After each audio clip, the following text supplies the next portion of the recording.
بسم اللہ الرحمن الرحیم۔ محترم احباب، 24 گھنٹے کے اندر جو 5 وقت کی نمازیں ہیں، ان 5 وقت کی نمازوں میں جو کل رکعات کی جو تعداد ہے وہ 17 رکعات ہے۔ یعنی 24 گھنٹے کے اندر 5 وقت کی نماز میں 17 رکعات کی ادائیگی کرنا ہر مسلمان عاقل بالغ پر فرض ہے۔ اس کی ادائیگی کے بغیر کسی کے لیے کوئی چارہ نہیں ہے۔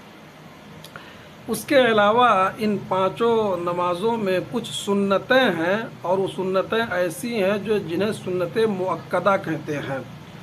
کچھ 5 نمازوں میں سے کچھ نمازیں یا بعض نمازیں ایسی ہیں جن میں ان سنتوں کی ادائیگی فرض نماز سے پہلے کیا جاتا ہے، یا بعض نمازیں ایسی ہیں جس میں سنتوں کی ادائیگی کچھ رکعت فرض سے پہلے اور کچھ رکعت فرض کے بعد ہے۔ عام طور پر دیکھا یہ جاتا ہے کہ آدمی فریضے کی ادائیگی تو کر لیتا ہے، لیکن سنتوں کی ادائیگی میں سستی اور کاہلی کا شکار ہو جاتا ہے۔ سنتیں چاہے وہ مؤکدہ ہوں یا غیر مؤکدہ ہوں، ان کی ادائیگی نہیں کر پاتا، حالانکہ ان سنتوں کی بڑی فضیلت ہے، بڑی اہمیت ہے۔ سیدہ ام حبیبہ رضی اللہ تعالی عنہا کی ایک روایت ہے، کہتی ہیں اللہ کے رسول صلی اللہ علیہ وسلم نے فرمایا، من صلی فی یوم ولیلۃ 12 رکعۃ بنی لہ بیت فی الجنہ 4 قبل الظہر ورکعتین بعدہا ورکعتین بعد المغرب ورکعتین بعد العشاء ورکعتین قبل صلاۃ الفجر۔ اس حدیث کے اندر ان سنت مؤکدہ کی تفصیل کو اللہ کے نبی صلی اللہ علیہ وسلم نے بیان کیا ہے، اور اس کی ادائیگی کرنے پر اس کی فضیلت کیا ہے، اس کا فائدہ کیا ہے، اس کو بھی اللہ کے نبی نے بیان کیا ہے۔ اس حدیث کے اندر اللہ کے نبی صلی اللہ علیہ وسلم نے فرمایا کہ جو شخص دن اور رات میں ملا کر کے فرض نماز کے علاوہ 12 رکعتیں پڑھے گا، اس کے لیے اللہ تبارک و تعالی جنت میں ایک گھر بناتا ہے۔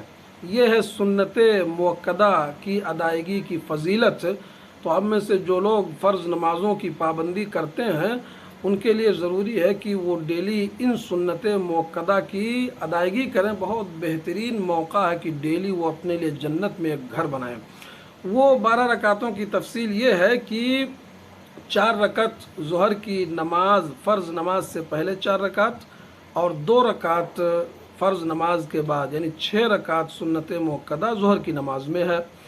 اور اسی طرح سے مغرب کی نماز میں 2 رکعت ہے فرض کے بعد، اور اسی طرح سے 2 رکعت عشاء کی فرض نماز کے بعد 2 رکعت ہے، اور 2 رکعت سنت مؤکدہ ہے فجر کی نماز میں فرض سے پہلے۔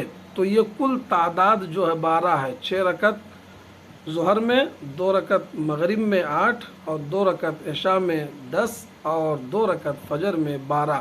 یہ 12 سنتیں ایسی ہیں جنہیں سنت مؤکدہ کہتے ہیں، اور ان کی فضیلت میں نے بیان کیا حدیث کے اندر کہ جو ان کی ادائیگی کرتا ہے ان کے لیے اللہ تبارک و تعالی ڈیلی جنت میں گھر بناتا ہے۔ بہت سارے لوگ سستی اور کاہلی کی وجہ سے کسی طرح سے فرض کی ادائیگی تو کر لیتے ہیں، لیکن ان سنتوں کی ادائیگی نہیں کر پاتے، فرض پڑھ کر کے لوگ نکل جاتے ہیں۔ ضرورت اس بات کی ہے کہ ان سنتوں پر پابندی کیا جائے، یہ سنت مؤکدہ ہیں۔ اس کے علاوہ بھی کچھ سنتیں ہیں جو غیر مؤکدہ ہیں، مثلا مغرب کی نماز سے پہلے اگر وقت ہے تو 2 رکعت آدمی پڑھ لے۔ صحابہ کرام سے ثابت ہے کہ وہ اذان کے بعد ستونوں کو پکڑتے تھے۔ اللہ تعالیٰ ہم سب کو عمل کی توفیق دے، آمین۔